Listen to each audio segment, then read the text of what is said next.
اور بیہودہ نعرے ہیں جن کو بنیاد بنا کر آپ کے ساتھ زیادتی کی گئی، تو اس میں مہاجر قوم کا کوئی قصور نہیں ہے۔ اور میں ہمیشہ کہتا ہوں کسی انفرادی ایکٹ کو پوری قوم کا عمل شمار کرنا یہ غلطی ہے۔ میں جس طرف نشاندہی کر رہا ہوں ظاہر ہے کہ قوم بھی سمجھتی ہے، اور جو یہاں فیصلے کرنے والے لوگ ہیں وہ بھی جانتے ہیں کہ میں کس طرف اشارہ کر رہا ہوں، کہ اگر کسی شخص نے کوئی غلطی کی تھی تو اس کی سزا پوری قوم کو تو نہیں ملنی چاہیے۔ کیا جی ایم سید نے کبھی پاکستان کو تسلیم کیا؟ لیکن کیا جی ایم سید کی غلطی یا جی ایم سید کے اس عمل کو پوری سندھی قوم کا عمل قرار دے کر پوری قوم کو تو غدار کی طرح ٹریٹ نہیں کیا گیا؟ یا غفار خان نے پاکستان کو تسلیم نہیں کیا اور وہ مرنے کے بعد بھی ہدایت کر کے گئے تھے مرنے سے پہلے کہ صاحب مرنے کے بعد ان کی تدفین پاکستان میں نہ کی جائے، ایک آزاد ملک میں کی جائے، افغانستان میں کابل میں جا کے دفن ہوئے، تو کیا سارے پختونوں کو آپ نے غدار کی طرح ٹریٹ کیا؟ مہاجروں کی لیڈرشپ کی بات کریں تو اس وقت مہاجر لیڈرشپ کا تو فقدان نظر آتا ہے، مختلف حصوں میں تقسیم کیا قوت ہوگی؟ کیا نہیں، آپ دیکھیے، آپ لوگوں میں مایوسی پھیلانے کی بات کرتے ہیں کہ قوم کا شرازہ بکھر گیا۔ میں یہ سوال پوچھنا چاہتا ہوں کہ جس وقت الطاف نہیں تھا، جس وقت آفاق نہیں تھا، جس وقت فاروق ستار یا خالد مقبول نہیں تھے، تو کیا اس وقت مہاجر قوم متحد نہیں تھی؟ کیا گوہر ایوب نے جس زمانے میں یہاں آ کر بدماشیاں کی تھیں تو اس زمانے میں کیا مہاجر قوم نے اپنے اتحاد کا مظاہرہ نہیں کیا تھا؟ اور کیا ممتاز بھٹو نے جس وقت لسانی فسادات کروائے تھے اور جس وقت زبان کی بنیاد پر اس نے یہاں پر آگ و خون کی ہولی کھیلنا چاہی تھی، تو کیا اس وقت الطاف اور ہم موجود تھے؟ کیا اس وقت قوم نے متحد ہو کر اپنے قوم کا دفاع نہیں کیا؟ یہ قوم 1000 مرتبہ لوگوں کا مقابلہ کرنے کی صلاحیت رکھتی ہے۔ اگر فاروق ستار الگ بیٹھا ہے، اگر آفاق احمد الگ بیٹھا ہے، اگر خالد مقبول الگ بیٹھا ہے، تو یہ چند افراد ہیں۔ قوم ہمیشہ اجتماعی سوچ کی حامل رہی ہے، اور قوم نے ہمیشہ اجتماعی طور پر اپنے مفادات اور اپنے مسائل کا مقابلہ کیا اور مفادات کا تحفظ کیا ہے۔ آج آپ کیا سمجھتے ہیں کہ لوگ جو ہے وہ اپنے ساتھ ہونے والی زیادتیوں کے اوپر کیا خاموش ہیں؟ نہیں بالکل سوشل نالا میڈیا، ہے، لیکن وہ اس کا مقصد یہ ہے کہ قوم نہ ان کے اندر جدوجہد کا جذبہ کم ہوا ہے، نہ ان کے اتحاد کی طاقت میں کوئی کمی آئی ہے۔ دنیا اگر یہ سمجھتی ہے کہ صاحب اس طرح شرازہ بکھیر کے وہ اس مہاجر قوم کے اوپر فتح حاصل کر لیں گے اور یہ علاقہ مفتوحہ علاقہ ہوگا، ایسا ہو نہیں سکتا۔ اس شہر پر قبضے کی جنگ کی وجہ سے مہاجروں کو اقلیت میں تبدیل کر دینے کی کوشش میں اس شہر میں لا کے کچی آبادیاں بسائی گئی ہیں، جس کی وجہ سے شہر کا انفراسٹرکچر تباہ ہو گیا ہے۔ تو اس میں کہاں اس میں مہاجر قوم کے اتحاد کا عمل دخل نظر آتا ہے؟ آپ لیڈرشپ کو کیا سمجھتے ہیں؟ مطلب کوئی بہت زیادہ ہاتھ ہلا کے کھڑا ہوگا تو وہ لیڈر ہے، یا قوم اس کے پیچھے جو ہے وہ اگر بھاگ رہی ہوگی تو لیڈر ہے؟ نہیں، آج اپنا رونا کہاں روئیں، کس سے آ کے کہیں؟ پہلے 90 کھلتا سارے لوگ 90 پہ رونا روتے تھے یا بیت الحمزہ پہ رونا روتے تھے۔ اس میں کوئی شک و شبہ نہیں ہے کہ اس وقت جو ہے وہ بظاہر آپ کو لوگ تقسیم نظر آ رہے ہیں، لیکن یہ افراد ہیں، چند افراد ہیں، قوم نہیں ہے۔ میں مطلب اپنے آپ کو یہ کہوں قوم، تو میں مشرف تھوڑی ہوں کہ میں اپنی حمایت حاصل کرنے کے لیے کہوں کہ پاکستان کی حمایت یا قوم کو ریپرزینٹ تو آپ ہی کر رہے ہیں، اور آپ تو پرٹیکولرلی جو ہے وہ مہاجر لیبل کے ساتھ کر رہے ہیں۔ میں جدوجہد کر رہا ہوں، نو ڈاؤٹ، اپنی بساط کے مطابق میں کوشش کر رہا ہوں اور کروں گا، میں زندگی بھر کروں گا۔ لیکن دیکھو یار، یہ تاثر دینا میں اس کے حق میں نہیں ہوں کہ صاحب قوم کے اندر مایوسی ہے۔ تو یہ حالات لوگوں کے کیسے بہتر ہوں گے؟ دیکھیے، حالات بہتر کرنے کے لیے مطلب آپ صوبے کی بات کرتے ہیں، آپ ایڈمنسٹریٹو یونٹ کی بات کرتے ہیں، آپ لوگوں کی نوکریوں کی بات کرتے ہیں، آپ لوگوں کے مسائل کی، کراچی کے انفراسٹرکچر کی بات کرتے ہیں، یہ ساری چیزیں آپ حل کیسے ہوں گی؟ دیکھیے، آپ سمجھتے ہیں صوبہ کانسٹیٹیوشنل مینز آپ یوز کریں گے اور ہو جائے گا؟ نہیں ہوگا، اس لیے کہ صوبے کے لیے 2/3 میجورٹی آپ کو جو ہے اس پہلے صوبائی اسمبلی کے اندر آپ کو صوبائی اسمبلی پاس کرانا پڑے گا، اور اس 2/3 میجورٹی کی ساتھ آپ قرارداد پاس کرائیں گے تو اس کے بعد پھر قومی اسمبلی میں بھیجیں گے۔ تو ظاہر ہے کہ اگر اقلیت اکثریت کے بغیر صوبہ حاصل کرنے کی قرارداد پاس نہیں کرا سکتی، تو مجھے بتائیے کہ مطلب اگر میں اکثریت میں ہوں اور حکومت بنانے کی پوزیشن میں ہوں تو مجھے صوبہ بنانے کی ضرورت ہے؟ بالکل مطلب عجیب جاہلانہ مطلب یہ بات ہے کہ جب آپ اقلیت میں ہیں اور آپ کے ساتھ ناانصافی ہو رہی ہے، آپ صوبہ بنانا چاہتے ہیں، 2/3 میجورٹی سے آپ قرارداد پاس کرائی۔ یقیناً صوبے بنانا اس کانسٹیٹیوشن میں مشکل ہے، لیکن جب ناانصافیاں بڑھتی ہیں، اللہ تعالیٰ اس ملک کو سلامت رکھے تو ناانصافیوں کی بنیاد پر نئے جغرافیوں میں تبدیلیاں ممالک بن جاتے ہیں، تو صوبہ طاقت سے کیوں نہیں بن سکتا؟ اچھا، یہ بڑا اہم سوال ہے. ایک مختصر سا بریک لیتے ہیں، بریک کے بعد دوبارہ حاضر ہوں.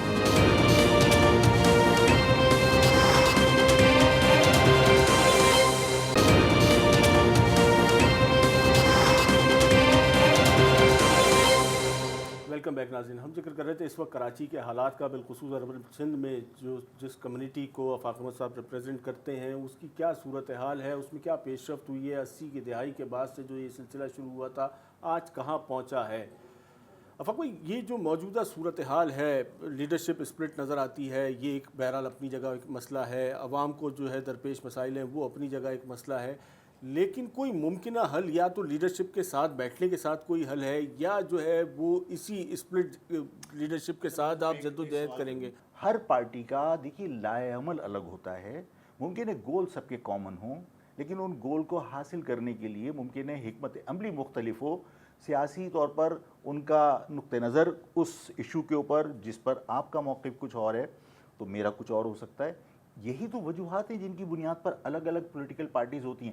سب قوم کی خدمت کا ہی الیکشن منشور بناتی ہیں نا، لیکن سب اپنے طریقے سے اس مسئلے کو حل کرنا چاہتی ہیں اور وہ اپنے منشور کو عوام کے سامنے. 40 سال جدوجہد میں آپ نے ریئلائز نہیں کرا کہ ہم سسٹم میں رہ کے سسٹم کو بہتر کر سکتے تھے، جو بھی پارٹی تھی، یا سسٹم سے ہٹ کے؟ آپ کس سسٹم کی بات کر رہے ہیں؟ آپ نے جو آرگنائز کرا تھا، آپ نے جس کی بنیاد ڈالی، اس قوم پرستی کی سیاست کی، مہاجروں میں بنیاد ڈالنے والے آپ تھے. لیڈر الطاف حسین تھے، لیکن بنیادی ممبرز میں آپ موجود تھے. آپ وہاں سے اسپلٹ ہوئے، آپ نے حقیقی بنائی. آج اس کی ایک اور شاخ جو ہے وہ آپ ایک اور اسپلٹ نظر آتا ہے. اب دیکھو، مطلب آفاق احمد نکلے نہیں. آفاق احمد نے مہاجر قومی موومنٹ ہی قائم رکھی اور مہاجر قومنٹ سے انہوں نے اپنا تعلق ختم نہیں کیا. مہاجر قومنٹ ختم کر کے متحدہ تو کسی اور نے بنائی. اگر ہم مہاجر قومی موومنٹ کے ساتھ نہ جڑے رہتے تو اس مہاجر قومی موومنٹ کو تو دفن کرنے کی پوری تیاری کی گئی تھی نا. تو میری تو کبھی علیحدگی نہیں ہوئی مہاجر قومنٹ سے. میں نے تو کبھی علیحدگی اختیار نہیں کی مہاجر قومنٹ سے. میں نے تو اس نظریے کو کبھی نہیں چھوڑا جس نظریے کو جامعہ کراچی سے آپ نے سٹارٹ کیا. یا تو آپ کنونس ہو جاتے یا انہیں کنونس کر لیتے، اس اسپلٹ سے باہر نکل آتے. میں آپ کی اس بات سے اتفاق کرتا ہوں، یہ بات آپ کی درست ہے. میں بالکل ایگری کرتا ہوں کہ مجھے ان کو کنونس کر لینا چاہیے تھا، اور اگر میں کنونس نہیں کر سکا تو میں اپنی جگہ پر قائم ہوں، لیکن مجھے کنونس کر لینا چاہیے تھا. ممکن ہے کہ وہ اپنے آپ کو درست سمجھ رہے ہوں، میں نے کوشش کی ہو، لیکن یہاں میں ایگری کرتا ہوں. 30 سال کا عرصہ ہے، 3 دہائیاں ہیں، 3 دہائیوں میں اس پہ پیش رفت نہیں ہو سکی. اس کو کیا کہیں گے؟ مطلب اس کو ذاتی انات کہیں یا قوم کیا کہیں؟ یہاں تو 30 سال میں اگر کوئی پیش رفت ہم نے دیکھی تو وہ یہ دیکھی، آج آپ محافل میں جو ہے وہ اگر ملاقات کرتے ہیں تو بہت بہتر طریقے سے کر لیتے ہیں. اس سے پہلے صورتحال بہت مختلف تھی. نہیں، یہ بھی ابھی ہوا. بالکل میں یہی کہہ رہا ہوں. ٹھیک ہے نا، یہ بھی ابھی ہوا. اس کا مقصد ہے ٹالرنس اگر پیدا ہو رہا ہے ایک دوسرے کے لیے، اگر آپ کہیں فلیکسیبلٹی شو کر رہے ہو تو یہ ایک اچھا سائن ہے کہ بھئی ہم سیاسی اختلافات کی بنیاد پر ایک دوسرے کے ساتھ دست و گریبان ہوں. یہ اچھی بات نہیں ہے. آپ کا جذبہ بھی ہے کہ آپ اپنی قوم کو کچھ ڈیلیور کرنا چاہتے ہیں، ہمارا جذبہ بھی ہے. آپ سمجھتے ہیں کہ صاحب آپ جو ہے وہ ضروری تھوڑی ہے کہ مہاجر نام پر پالیٹکس کریں تو آپ خدمت کریں. آپ متحدہ کے نام پر مہاجر قوم کو کچھ دے سکتے ہیں، آپ وہ کوشش کر رہے ہیں. میں یہ سمجھتا ہوں کہ آپ اپنی شناخت کے ساتھ زندہ رہ کر اپنے حقوق حاصل کرنے کی جدوجہد کرو. میں اپنی جگہ پر اپنے آپ کو درست سمجھتا ہوں، لیکن دونوں اپنی قوم کے لیے تو سنسیئر ہیں. اگر کر رہے ہیں تو کرنے دو ان کو، لیکن اس میں آپ قوم میں یہ احساس پیدا کریں کہ دیکھیے یہ سب لوگ الگ الگ سیاست کر رہے ہیں. اس سے پہلے کیا مذہبی جماعتیں ساری کی ساری مختلف سمتوں میں کام نہیں کر رہی تھیں؟ کیا مذہب کے خلاف تھیں وہ لوگ؟ ایک دوسرے کے اگر نظریات کے بنیاد پر الگ الگ پولیٹیکل پارٹیز تھیں. مین اسٹریم کی پولیٹیکل پارٹیز کیا ملک کے خلاف؟ یہ فیصلہ عوام کو کرنے دیجیے. اسی طرح یہاں اگر الیکشنز ہیں اور الیکشنز کے اندر لوگ ووٹ ڈالتے ہیں تو ہم نے کبھی کسی کے مینڈیٹ کو یہ تو نہیں کہا کہ عوام نے غلط فیصلہ کیا. ٹھیک ہے، عوام کا فیصلہ، اس کا احترام کرنا چاہیے. کل اگر آپ متحدہ کے مینڈیٹ کو آپ اس کی احترام نہ کرتے تو یہاں کراچی کے اندر معاملات چلتے. اور آج اگر آپ انجینئرڈ الیکشن کے تھرو اگر آپ یہاں کے جو مینڈیٹ ہے اس کو آپ اسنیچ کرنا چاہیں تو ظاہر ہے اس کے ریزلٹس آپ کے سامنے آ رہے ہیں نا. تو اس میں قوم کا کہیں اس میں مایوسی کا عنصر مجھے نظر نہیں آتا، کہیں قوم کے اندر ڈویژن نظر نہیں آتی۔ قوم اگر علاقائی بنیاد پر 10 مختلف پارٹیوں کو بھی اگر ووٹ ڈال دے نا، تو مہاجر حوالے سے مہاجر قوم کا اجتماعی سوچ اپنی جگہ موجود ہے۔ وہ اپنے ساتھ ہونے والی زیادتیوں میں پیپلز پارٹی میں بھی رہ کر اسی انداز میں سوچتے ہیں جس انداز میں آفاق احمد مہاجر قومنٹ میں رہ کر سوچتا ہے، جس طرح ممکن ہے کہ فاروق ستار اپنے گروپ میں رہ کر سوچتے ہوں۔ پیپلز پارٹی کے اندر جو مہاجر ہے وہ بھی اسی انداز میں سوچتا ہے جس انداز میں سوچتا ہوں کہ زبان کی بنیاد پر اس کے ساتھ بھی زیادتی ہو رہی ہے۔ تو جو سوچ ہے وہ تو سب کی یکساں اجتماعی ہے، اور وہ ظاہر ہے کہ ان مظالم کے اوپر اگر یکساں سوچ رکھتے ہیں تو کہیں ایک دوسرے کی حمایت بھی کرتے ہوں گے، اور انشاءاللہ تعالی یہ جو آپ کو وقتی طور پر یہ پریشانیاں نظر آ رہی ہیں یہ کوئی ہمیشہ تو نہیں رہیں گی۔ اس سے پہلے بھی آپ کو پتہ ہے کہ کتنی مرتبہ کرائسس آئے ہیں اور قوم نے ان حالات کا مقابلہ کیا ہے۔ آج تو دشمن ایک بڑا امپورٹنٹ سوال جو ہے وہ آپ کو لے کے بہت اٹھتا ہے کہ ذوالفقار مرزا سے آپ کی بہت قربتیں رہی اور اس دور میں رہی کہ جس دور میں جو ہے وہ کراچی کے حالات بھی کوئی لا اینڈ آرڈر کے حوالے سے بہت اچھے نہیں تھے۔ لیاری کے حوالے سے جس قسم کے اسلحے بانٹے گئے، جو گفتگو ہوئی، جو ساری چیزیں ہیں وہ آپ کے سامنے، اور وہ وقت تھا کہ جب آپ کی جو ہے وہ قربتیں بہت زیادہ تھیں۔ دیکھیے ایک قیدی کے اوپر آپ یہ پابندی لگائیں گے وہ کسی کو آنے والے کو، اور وہ بھی انٹیریئر منسٹر، وہ ہوم منسٹر تھا، تو اگر وہ میرے پاس آئے اور جیل کے اندر میں ان کے پاس ان کو ریسیو کیا، میں نے کہا ٹھیک ہے آپ آؤ بیٹھو چائے پیو، تو اس میں ظاہر ہے کہ کوئی قباحت نہیں ہے، اور ظاہر ہے کہ میں پولیٹیکل آدمی ہوں، ہر ایک سے ملتا ہوں اور میری دشمنیاں کسی سے نہیں ہیں۔ ذوالفقار مرزا جب میرے پاس آئے تھے تو ذوالفقار مرزا نے مجھ سے کہیں اس قسم کا تاثر نہیں دیا، اور جیل میں بھی میرے پاس اس قسم کی کوئی اطلاعات نہیں تھیں کہ انہوں نے کوئی اینٹی مہاجر کوئی بات کی ہو، اور انہوں نے جب یہ اخبار میں نے پڑھا کہ انہوں نے مہاجروں کے حوالے سے کوئی نازیبہ بات کہی ہے، کوئی تکلیف دہ بات کی ہے، تو میں نے ان سے پوچھا، ان کو میسیج دیا کہ ایسی کوئی بات کی، انہوں نے وضاحت کی کہ میں نے الطاف کے بارے میں یا الطاف کے چند لوگوں کے بارے میں کہا مہاجر قوم کے اندر تو میرے رشتے ہیں، ان کے گھر کی خواتین کے رشتے مہاجروں میں ہوئے ہیں، تو کہنے لگا میں مہاجر قوم کو کیسے برا کہہ سکتا ہوں۔ اس نے وضاحت کی اس بات کی، اور مجھے کبھی انہوں نے اصرار نہیں کیا کہ وہ مطلب کسی سطح پر بھی مجھے یہ لگے کہ جو کچھ وہ کر رہے ہیں وہ اس کو مجھ سے درست کہلوانا چاہتے ہیں، مطلب میں نے کبھی اس کی حمایت نہیں کی۔ جو آپ مجھے بتا رہے ہیں کہ صاحب وہ لیاری کے اندر انہوں نے سپاہ بنانے کی کوشش کی، ایک تو میرے علم میں نہیں تھا، مطلب ایک پرسیپشن ہے، پرسیپشن آپ سے ملاقات کا ایک پرسیپشن ہے، لیاری میں جو کچھ ہوتا رہا، کراچی میں جو کچھ ہوتا رہا، یہ ایک پرسیپشن ہے۔ دیکھو میں تو ملا تو کبھی چھپ کے نہیں ملا، اس لیے کہ میں کبھی بھی کوئی کام کسی کے خوف سے نہ روکتا ہوں نہ کسی کے خوف سے کرتا ہوں، جو مجھے بہتر لگتا ہے وہ میں کرتا ہوں۔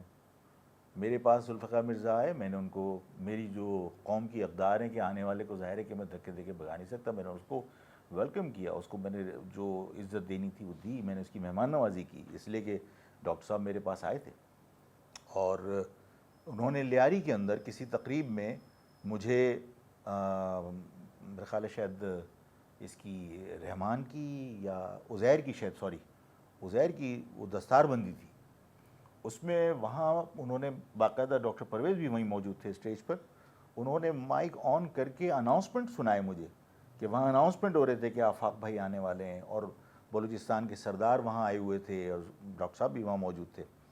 تو میں نے فون پہ ڈائریکٹلی کہا، میں نے کہا کہ آپ کیسے توقع کر سکتے ہیں کہ میں عزیر کے ہاں چلا جاؤں گا، اس لیے کہ میرے پاس جو اطلاعات ہیں اور جو مجھے لوگوں نے بتایا کہ عزیر نے تو لوگوں کو بسوں سے اتار کے مہاجروں کو آرا مشین پہ کٹوا دیا، تو میں اس شخص کو جہاں میرے لوگوں کا قتل کیا گیا ہو میں وہاں اس کی دستار بندی میں شریک ہوں گا۔ تو میں نے کہا آپ کو یہ سوچنا نہیں چاہیے تھا، تو میں وہاں تو نہیں گیا، تو مجھے ڈاکٹر صاحب نے کوئی مار نہیں دیا یا ڈاکٹر صاحب سے میرے کوئی مطلب کوئی دشمنی نہیں ہو گئی۔ میں نے کہا بھائی تم اپنی سیاست کر رہے ہو کرو، لیکن جہاں میرا اپنا موقف ہے کہ جو شخص میرے لوگوں کے قتل میں ملوث ہے میں اس کی دستار بندی میں کیسے جا سکتا ہوں، میں نہیں گیا، اسٹریٹ فارورڈ منع کیا میں نے، اور میں نے کہا میرا اس سے کوئی تعلق نہیں ہے۔ تو لیاری کے اندر اگر وہ کچھ کرتے رہے پیپلز پارٹی کی ہدایت کے اوپر تو وہ اپنی پارٹی کا کہنا مان رہے تھے، ظاہر لوگوں نے اس کو پسند نہیں کیا، ٹھیک ہے نا، میں جو کچھ کر رہا تھا میں جو درست سمجھ رہا تھا وہ کر رہا تھا، عوام کے سامنے میں نہیں کیا، میں نے کہیں چھپ کے نہیں کیا۔ افاق بھائی مختصر سے بریک لیں گے, بریک کے بعد دوبارہ حاصل ہوتے ہیں.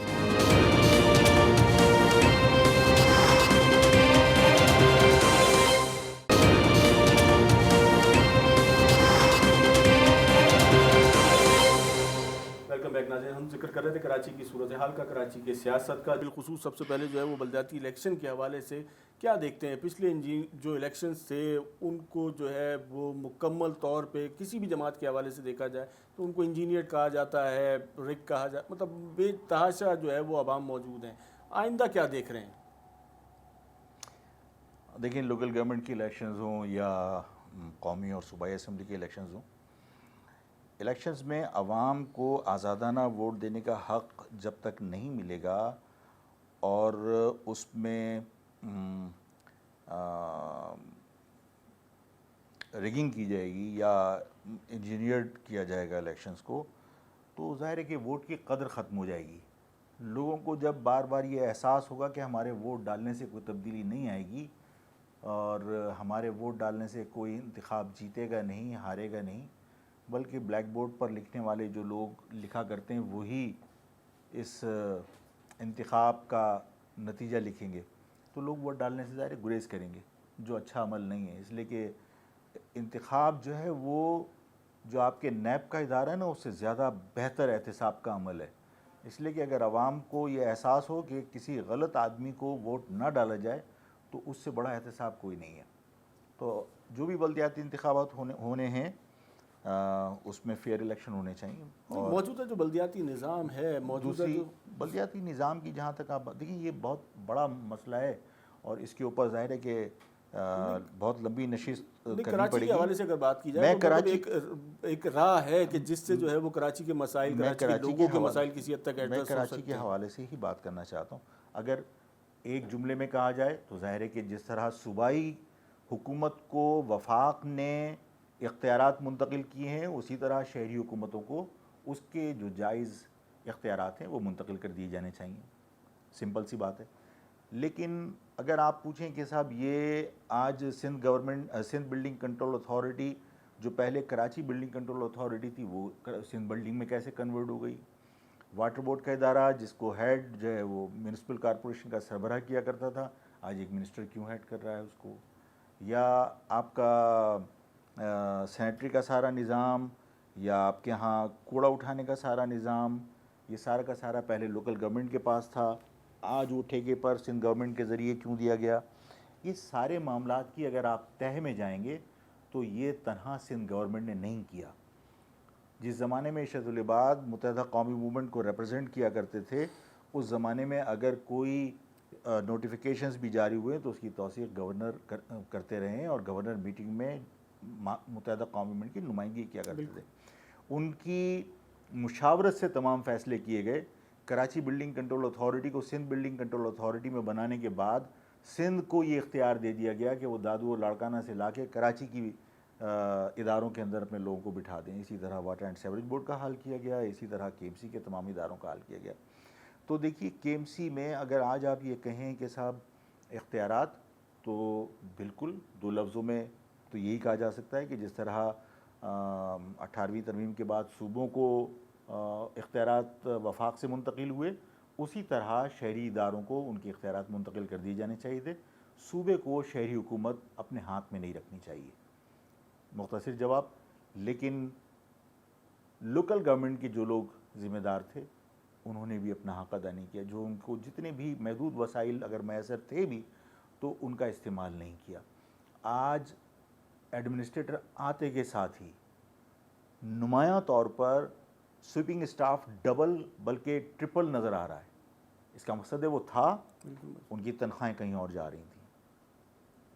مالی جو کبھی پارکوں میں نظر نہیں آتے تھے آج پارک میں نظر آ رہے ہیں.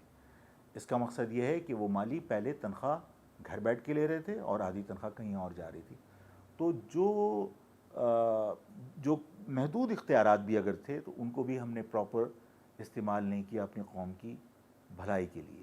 زیادہ بہتر نہیں کہ صوبے کی بات کی جا رہی ہے, ایڈمنسٹریٹو یونٹ کی بات کی جا رہی ہے, بلدیاتی نظام کو مضبوط یا اس کو فعال بنانے کے حوالے سے جو ہے وہ کوئی ڈرائیو چلائی جاتی؟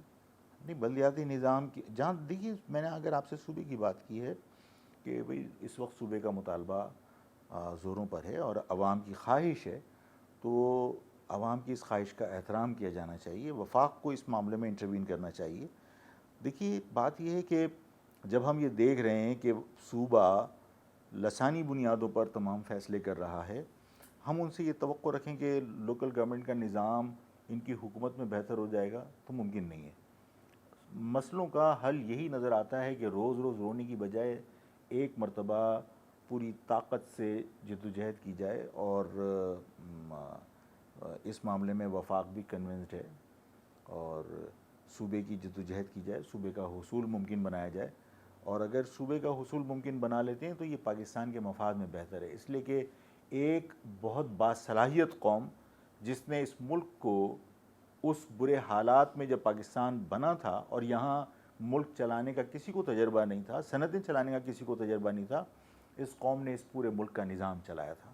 تو اگر اس قوم کو دوبارہ سے وسائل اور اقتدار میں حصے دار بنایا جائے گا تو یہ ملک کی ترقی میں بہت اہم کردار ادا کر سکتے ہیں، تو ملک کے مفاد میں بھی ہوگا۔ تو میرا خیال ہے کہ صوبے کا جو معاملہ ہے وہی ایک حل نظر آتا ہے، بلدیاتی معاملات کے اندر اختیارات کا رونا روتے رہیں ہم، جس وہ قسم کبھی کی بھی نہیں ہوگا۔ کنٹروورسی شروع ہو جاتی ہے اس پہ کوئی مطلب کوئی لا حاصل بحث والا ایک سلسلہ ہوتا ہے، اور اس کے بعد ایکسٹریمزم جو ہے وہ آپ کے سامنے ہوتا ہے، سوشل میڈیا کو اٹھا کے دیکھا جائے، ویسے دیکھا جائے، اور بہرحال ایک خدشات موجود ہوتے ہیں انٹیریئر سندھ کے حوالے سے، جو چھوٹے اربن شہر ہیں وہاں کے حوالے سے، کہ وہاں پر جو ہے وہ پھر آپ اسی لسانیت کی طرف چلے جاتے ہیں، اسی قتل و غارت گری کی طرف چلے جاتے ہیں، کوئی اور بہتر سبسٹیٹیوٹ؟ آج جو ایڈمنسٹریٹر آپ کے یہاں لگائے گئے وہ مطلب کوئی مذہب کی بنیاد پہ لگائے گئے تھے کیا؟ وہ بھی تو لسانی بنیاد پہ لگائے گئے۔ اگر آپ لسانی بنیاد پہ بات کرتے ہیں تو کون سی قیامت آ جائے گی؟ نہیں، آپ متحمل ہو سکتے ہیں اس مطلب ماضی کی جو صورتحال رہی لا اینڈ آرڈر کی، اب مستقبل میں اسی کشت و خون کا پھر جب جو ہے ہم وہ دیکھیے کہیں گولیاں چلتی ہیں اور کہیں آپ کسی کی نوکری چھین کے اس کے گھر کا چولہا بند کر دیتے ہیں، بات برابر ہوتی ہے۔ تو اس ملک میں جب سے سندھی ازم کو آپ نے پروموٹ کیا ہے، جب سے بھٹو صاحب نے اربن اور رورل کی لکیر کھینچ کر باقاعدہ سندھ کو دو حصوں میں تقسیم کیا، اس وقت سے تو ہم اس چکی میں پسی رہے نا۔ تو اگر آج ہم یہ کہیں کہ صاحب لسانی بات نہیں کریں گے تو آپ کے اوپر کوئی پھول نچھاور کرنا شروع کر دے گا، کوئی پھولوں کی بارش کرے گا، بیوقوفی کی باتیں ہیں۔ ہمارے ساتھ تو زیادتی اس وقت سے ہو رہی ہے اور اس چکی میں تو ہم پسی رہے ہیں، اور ان تمام چیزوں کا مقابلہ کر ہی رہے نا۔ تو اگر آج ہم صوبے کی بات کریں گے تو کون سی قیامت آ جائے گی؟ اور اگر ہماری اس جدوجہد کے نتیجے میں ایک مرتبہ ہم کو بڑا فیصلہ کر ہی لیتے ہیں اور اس بڑے فیصلے پر عمل درآمد کروا ہی لیتے ہیں تو آنے والی نسلوں کو سکون ملے گا، روز روز کی چک چک سے جان چھوٹے گی۔ افاق بھائی، ملک کی جو اس وقت موجودہ صورتحال ہے معاشی طور پہ، ان تمام حالات میں کراچی کے حوالے سے جس قسم کی کمپین اٹھائی جا رہی ہے، جو صوبے کی بات کی جا رہی ہے، کیا ملک متحمل ہو سکتا ہے آپ کے خیال میں ان تمام تر حالات میں، ان تمام تر جو تحریک ہے یا جو جد و جہد ہے اس کا؟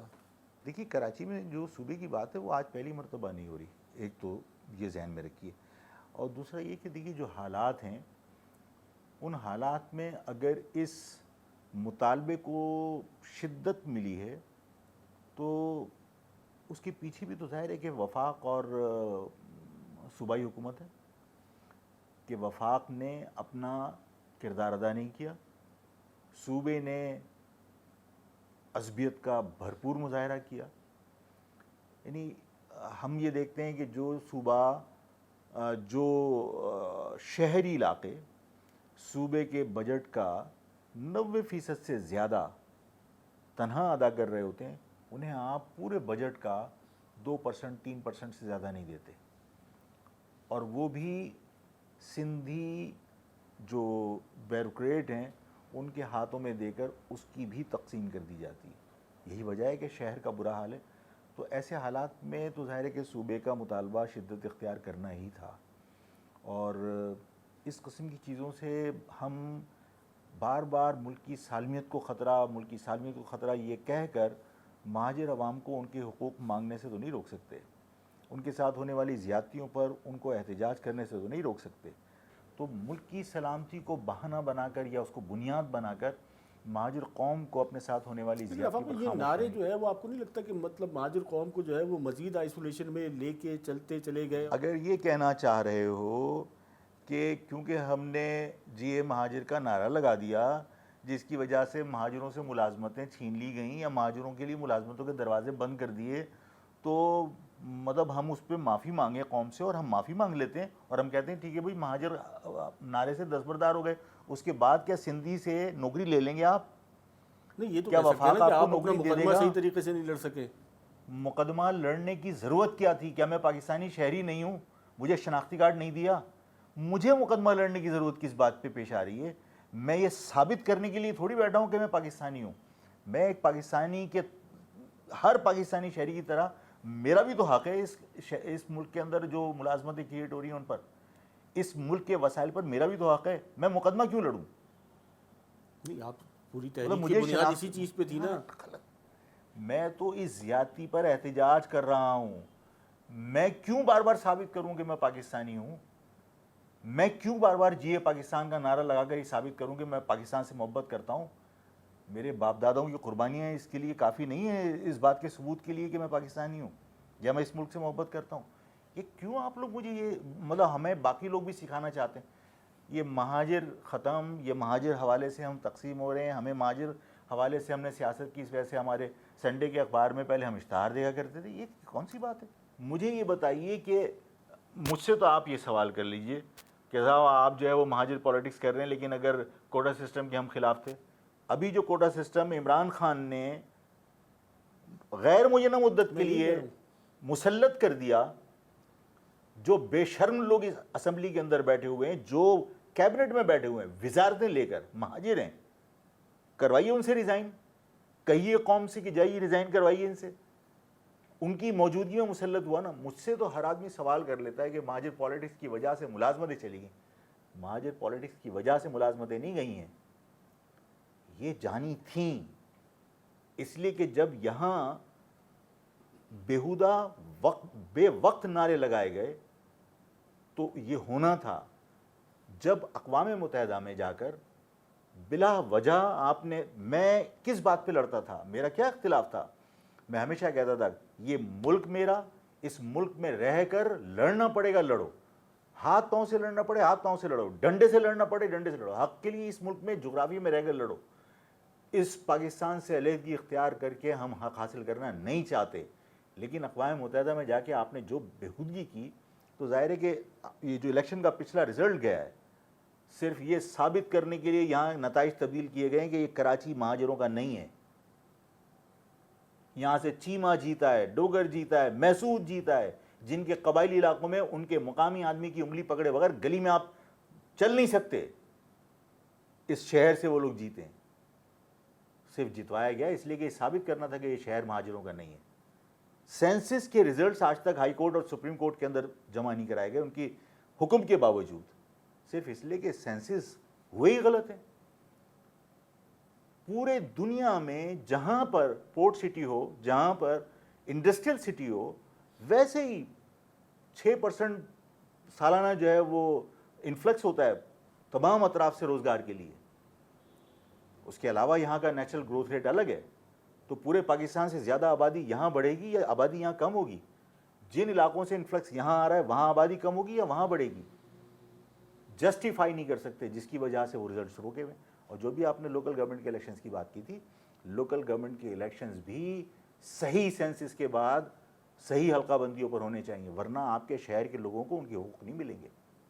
ناظرین، آپ نے گفتگو ملاحظہ فرمائی کراچی کی صورتحال، جس قسم کی سیاسی گفتگو آج کے حالات میں ہمارے سامنے ہے، اور بہرحال لاسانی ایک مسئلہ جو ہے وہ ہم ماضی میں بھی دیکھ چکے ہیں، مستقبل میں بھی. آفاق احمد صاحب جو ہے وہ اس حوالے سے مطمئن ہیں کہ مستقبل کے لیے یہ جدوجہد جو ہے وہ ضروری ہے. کیا حالات ہوں گے یقیناً اس کا فیصلہ جو ہے وہ آنے والا دن کرے گا. اس کے ساتھ ساتھ پروگرام کا وقت اپنے اختتام کو پہنچتا ہے. منصور خان کو اجازت دیجیے. السلام علیکم.